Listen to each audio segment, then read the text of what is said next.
Hello DHS students and welcome back to Dartmouth High News.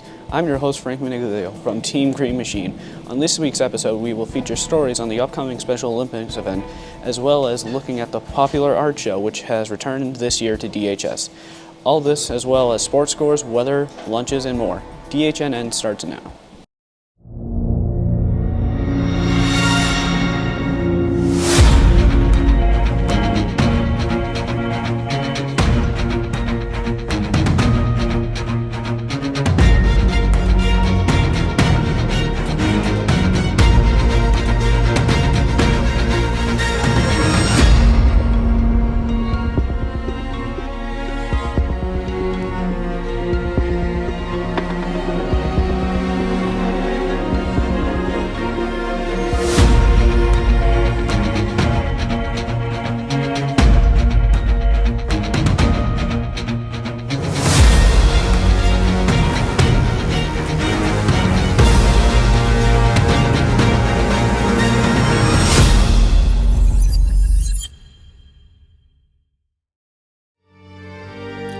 I pledge allegiance to the flag of the United States of America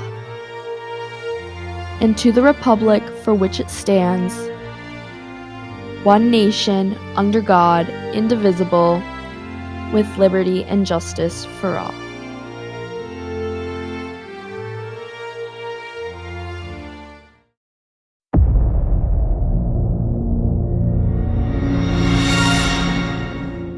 We will start off this show with our important announcements for this week.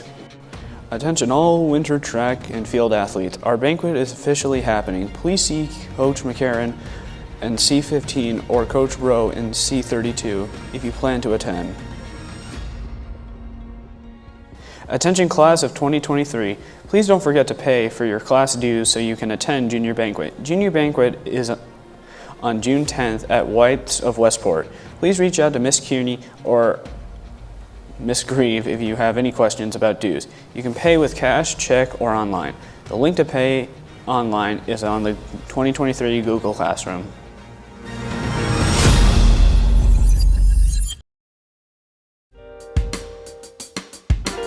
Hi, what can I get for you today? Can I please have a coffee? One coffee, coming right up.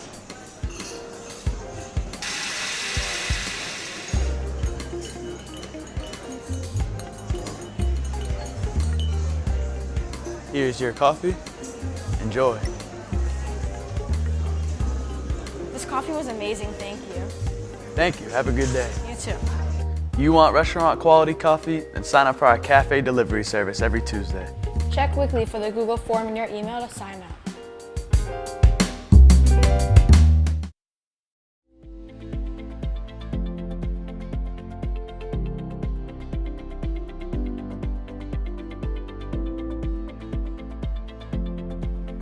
Hi, I'm Javi Muliro, and today we're going to be interviewing Colin Zhu on his experience at DECA Internationals. Let's see what he has to say. We're here today with Colin, interviewing on the DECA Club. It's nice to meet you. Nice to meet you too. I'm really happy to be here today. I've been a part of the DECA chapter at Dartmouth High for the last 4 years of my high school experience, and I really think it's one of the best opportunities we have at Dartmouth. It really challenges kids to broaden their horizons, seek new experiences, and create a new experience and definition for themselves. That's awesome. I was on DECA this year. It's my first year. I made it just to States, and I thought it was a really cool experience. How was your experience with it? I genuinely thought as a whole chapter we did really well. It was impressive to see how many people made it to States and the overwhelming amount of effort we saw put in. It was for sure a unique experience with the changes in COVID, and this was our first States competition since the introduction of the pandemic. A lot of things have changed, but I think overall we have a lot of team spirit going for us, and the spirit of the club is still there. Definitely. And when you were at Internationals DECA this year for the competition, what was the experience like for you? Yeah, so it's definitely very different. For me, it was my first time at internationals.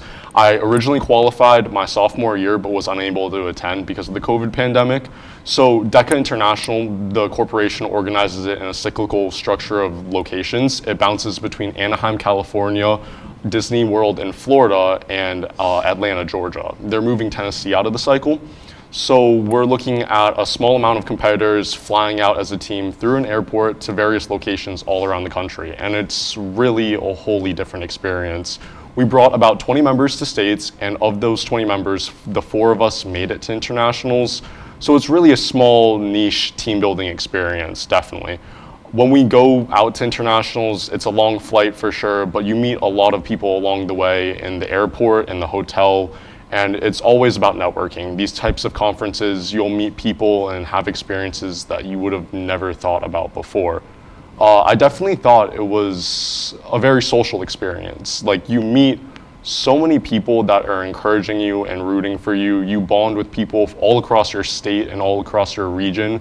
We have team dinners with people from Rhode Island and New Hampshire, ice cream socials. We get to go to all these different types of tourism places like the World of Coke, Pemberton Place, the aquarium, which has whale sharks and dolphin shows. It's definitely not something you would expect from a school field trip. Yeah, it sounds like there's a lot of cool opportunities and experiences that come along with being a DECA member. What was it like being up on stage when you got that award? How did that feel? It was definitely a moment of like humbleness. It was very humbling. You see so many people go up there, and so many of them take the experience very seriously and very competitively.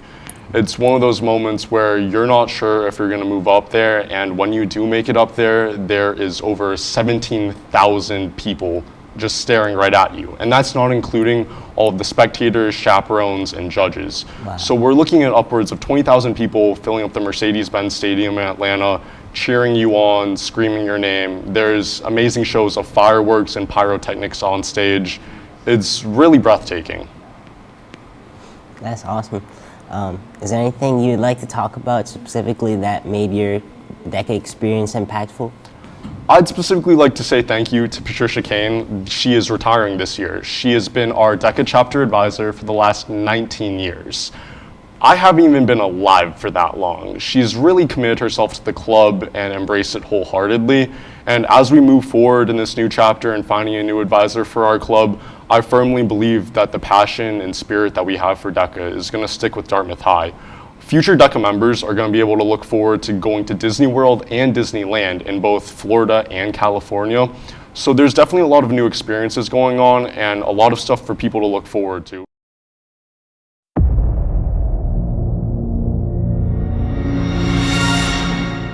Now we will show you our 7-day forecast brought to you by Matthew Palatroni.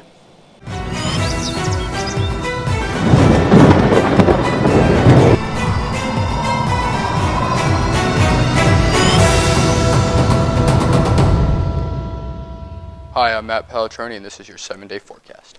On Monday, it'll be partly cloudy, the high of 67, low of 56.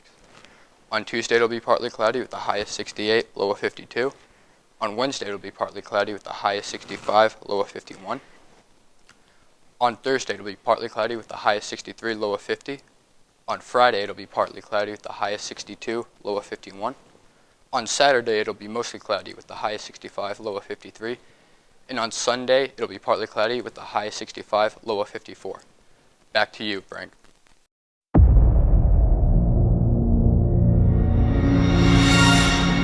Today's top story is about the big Special Olympics event happening here at Dartmouth Memorial Stadium this Friday, May 20th.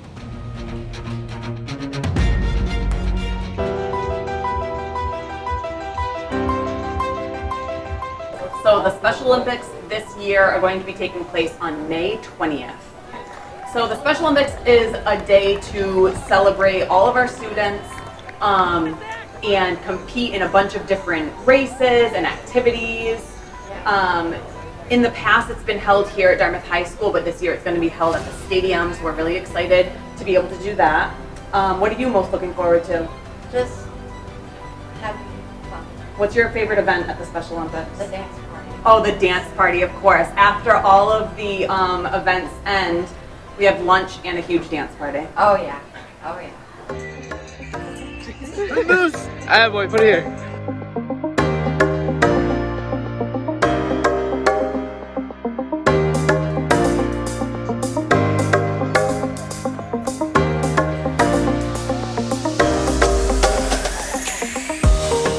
Yeah, so Special Olympics is an opportunity for students with physical and intellectual disabilities to participate in sports.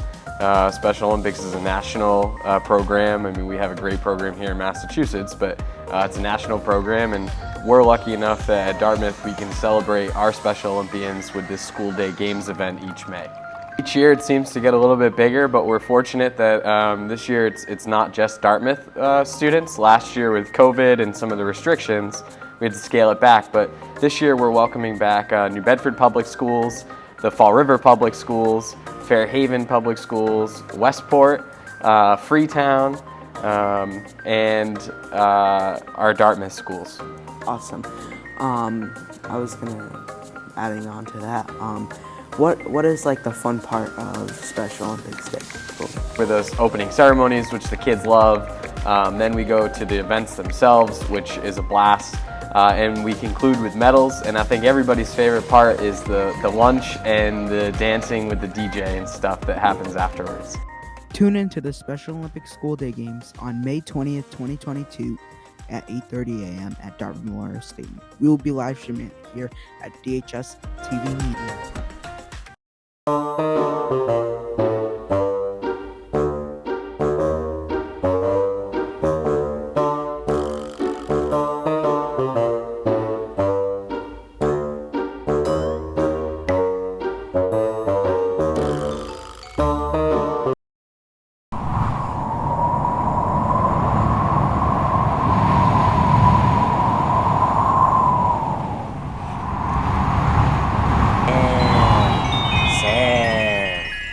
You are forgetting something very important. The school has implemented bubblers on every floor for situations like these. Now wake up! Oh my god, you're so right, Javi.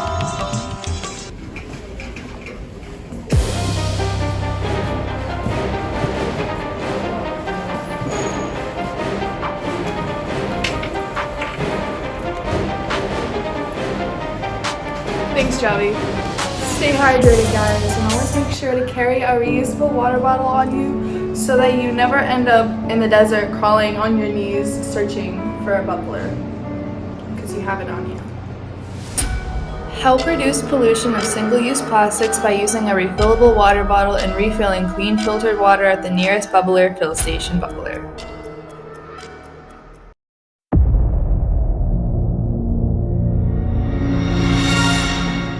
Now for this week's lunch menu, brought to you by Justin Cleaves.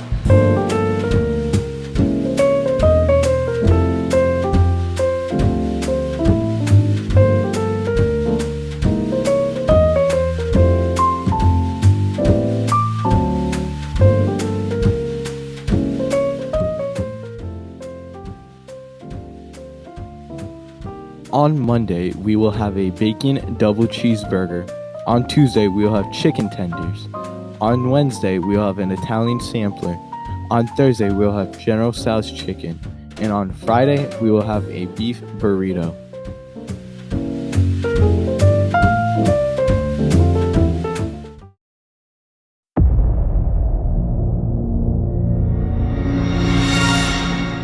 The art show is back. Our crew went to see all the creativity in the Carlin Lynch Activity Center.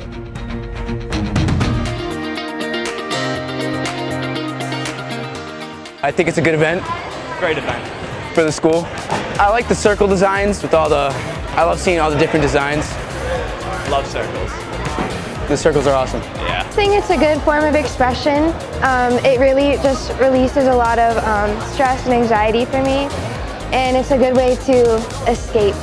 And this is my book, and I wrote a story, and then I had to create illustrations for it, and I really like to write. I love taking photos. It's beautiful.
30 students of our own went on a field trip to the campus of the University of Rhode Island. The DHS TV media program sent students to visit the Harrington School of Communications, as well as other areas of the campus.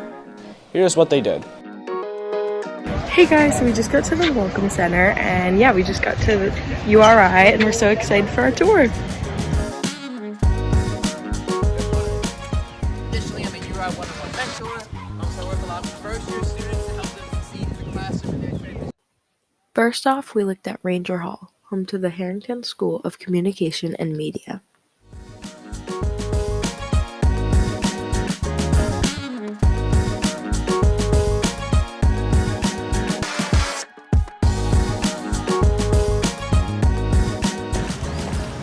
So now we're going to see the indoor athletic gym area.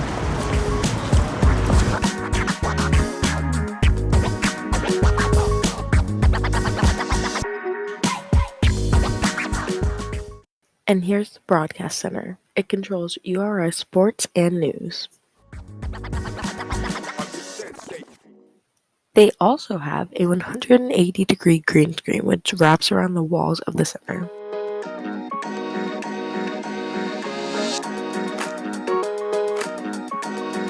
And then we're gonna go back to the Welcome Center to get lunch. So, we'll see you there.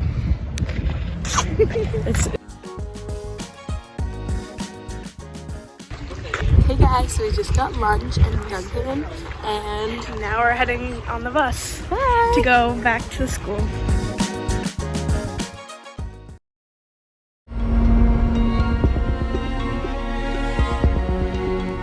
Tune next week to Team Media Pros, who will have a story on the recent blood drive held at DHS. Make sure you like, subscribe, and share with all your friends. Have a great rest of your week, Dartmouth. Bye.